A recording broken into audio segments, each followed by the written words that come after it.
Bad dreams, huh?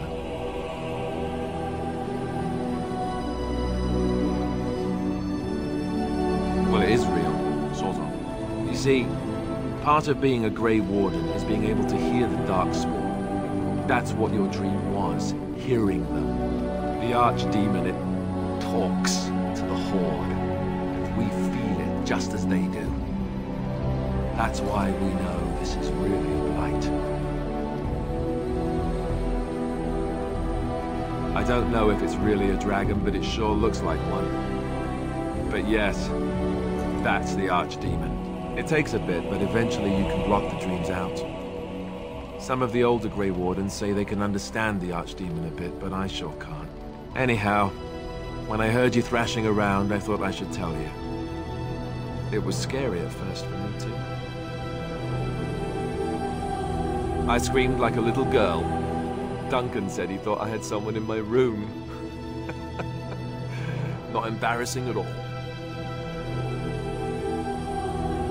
Other than dying young and the whole defeat the Blight alone thing, no, I'm all tapped out for surprises. Anyhow, you're up now, right? Let's pull up camp and get a move on.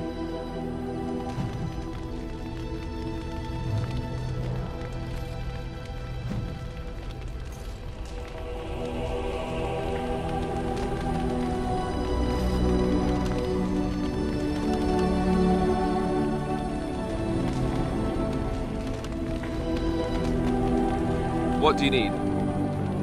You don't have to do that. I know you didn't know him as long as I did.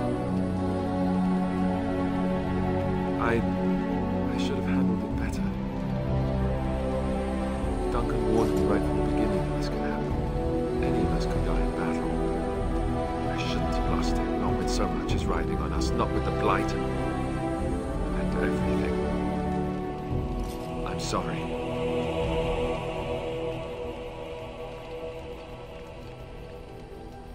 I'd like to have a proper funeral for him. Maybe once this is all done, if we're still alive. I don't think he had any family to speak of. I don't know. I have no idea what the Grey Wardens do for them when they fall in battle. Have you had someone close to you die? Not that I mean to pry, I'm just...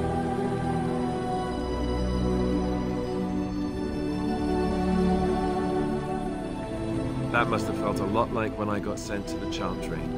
You mages don't even get a say in the matter, after all. Thank you. Really, I mean it. It was good to talk about it, at least a little. I'd like that. So would he, I think.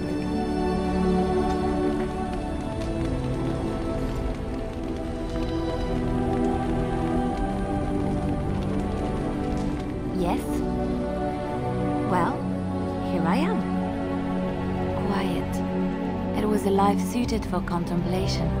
In the cloister, away from the fuss and the flurry of the cities, I found peace. And in that stillness, I could hear the Maker. But it was not perfect. Some of my Chantry fellows were condescending. That is the nature of religious folk, I suppose. When I talked about my beliefs, that the Maker reveals himself in the beauty of his world, they treated me with disdain. They want to believe that he's gone, so that when he turns his gaze on them, it means they are special, chosen. He cannot possibly have love for all, the sick and the weary, the beggars and the fools. Yes, I know this is what the Chantry teaches. Maybe I am wrong. But it is the Maker's place to decide if I am worthy, not men, not the Chantry. But there is work to be done, and I have talked enough for now.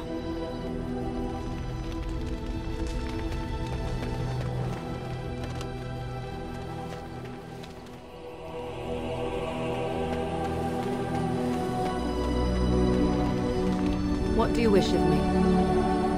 If you must.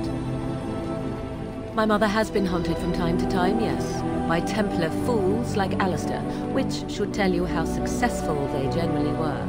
Flemeth made a bit of a game of it, in fact. The Templars would come again, and she would look at me and smile and say that the fun was to begin once more. They came with as much swagger and arrogance as they did self-righteousness.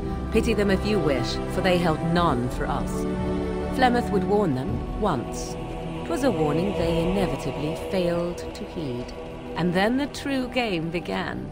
Often Flemeth would use me as bait. A little girl to scream and run and lure the Templars deeper into the wilds and to their doom. Me? No, I never did any of the killing, until later. And even then, Flemeth was a glutton for that sort of... Thankfully, the wilds is a vast place. Once they found us, Flemeth would simply move us elsewhere, and we would be lost within the forest once again. I did not understand the danger we faced until I was much older. I had never heard of apostates or maleficarum.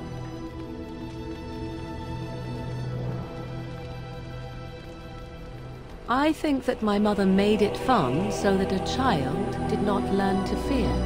There are no trials for apostates, no prisons, no mercy.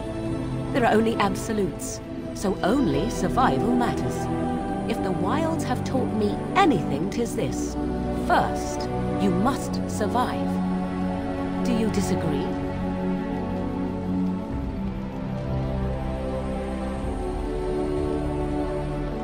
Oh?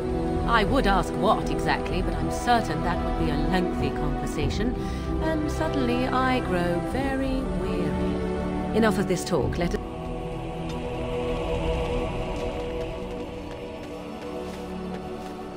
Ah, it's good to see you, my timely rescuer. Bodon Fenwick at your service once again. Now, before you say anything, I do recall that your business is right. But I saw your camp and couldn't help but stop. Is there anywhere safer to sleep? I think not. I'm perfectly willing to offer you a fine discount for the inconvenience of our presence. How does that sound? Good? Yes? Wonderful. Thank the kind lady. Won't you, boy? Thank you, kind lady.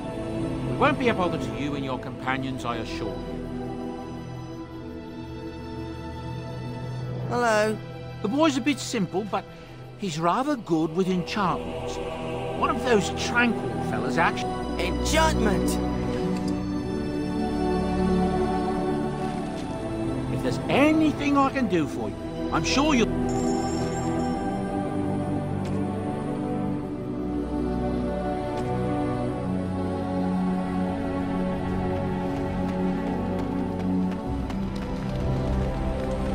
What do you need? Ask away.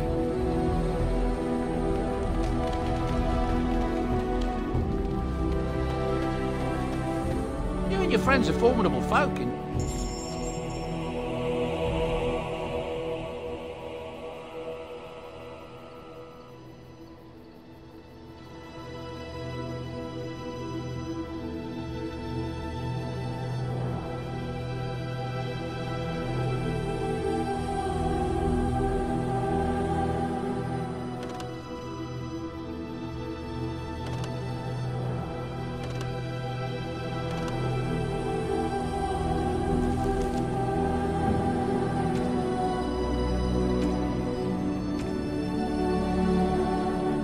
I could get used to this, you know.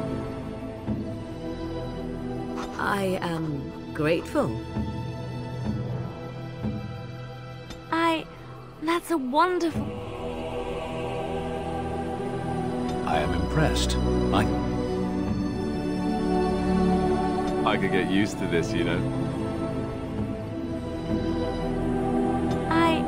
That's a wonderful thought. I don't know what to say.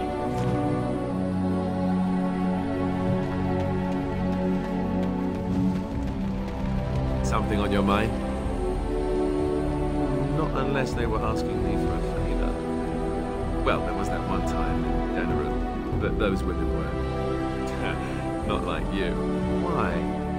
Is this your way of telling me you think I'm handsome? Maybe. It doesn't hurt to have a pretty girl say that, though. Beats being run through with a sword any day. So, is this the part where I get to say the same? Oh, I think so. I'll just spring it on you when it's a surprise.